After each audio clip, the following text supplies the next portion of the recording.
No problem, একটু magazine দেখছিলাম। না, থ্যাংক ইউ। দুলাভাই কোথায়? দেশে না বাইরে? দেশেই আছে, কিন্তু কাজের খুব চাপ। হয়তো নেক্সট উইকে মালয়েশিয়া যাবে। বাট একটা নতুন ঝামেলা। নতুন ঝামেলা? সেটা কিরকম? না, তেমন কিছু না। তুমি তো জানো ওর বড় ভাই যিনি রাজশাহীতে থাকেন, স্কুল টিচার, হুম। উনি কল করেছিলেন। ও, হেল্প মানে টাকা পয়সা? উনি একদমই ওরকম মানুষ না। উনি মুখ ফুটে কখনোই কিছু চাননি।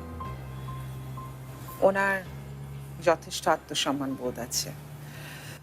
অবশ্য আজগর যদি ওর ভাইকে হেল্প করে, সেটা ফিনান্সিয়াল হোক আর যে ধরনেরই হোক না কেন, তাতে আমার কোনো সমস্যা নেই, কারণ ছোট ভাই বড় ভাইকে তো হেল্প করতেই পারে।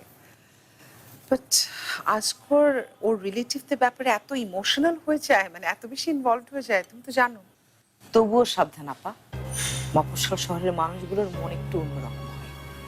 এখন হয়তো কিছু চাইছে না, কিন্তু দেখবে একটা সময় এমন কিছু চেয়ে বসবে যা তোমার মাথাতেও নেই। ওই যে এলো নাবিলা, অফিস শেষ করে তাকে আবার একটু ঘুরতেই হবে। করুক না, এখনই তো সময়, এরপরে বিয়ে শাদী সংসার। খালামণি খালামণি খালামণি খালামণি খালামণি কখন এসেছো তুমি? এই তো আসলাম। মামুনি নিশ্চয় আমার নামে কমপ্লেইন করছিল, তাই না? কই না তো। তুমি জানো না খালামণি।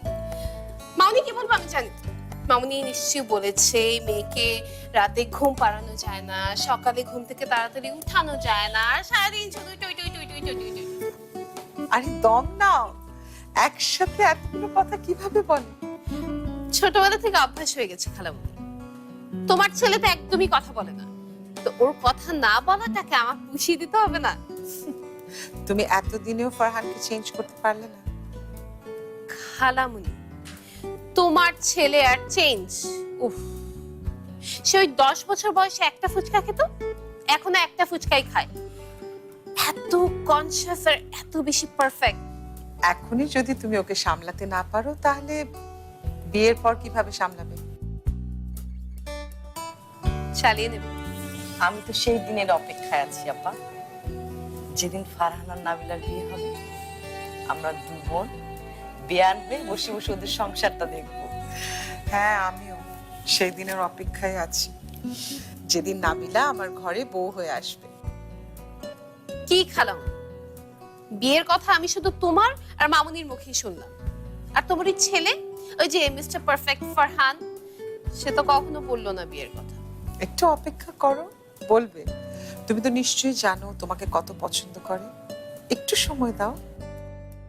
সময় তো দেবই খালামুনি। ফারহানের জন্য আমি অনন্তকাল বসে থাকি, ওই যে উপন্যাস সিনেমার নায়িকাদের মতো। আচ্ছা, আমি ফ্রেশ হয়ে আসি। হ্যাঁ।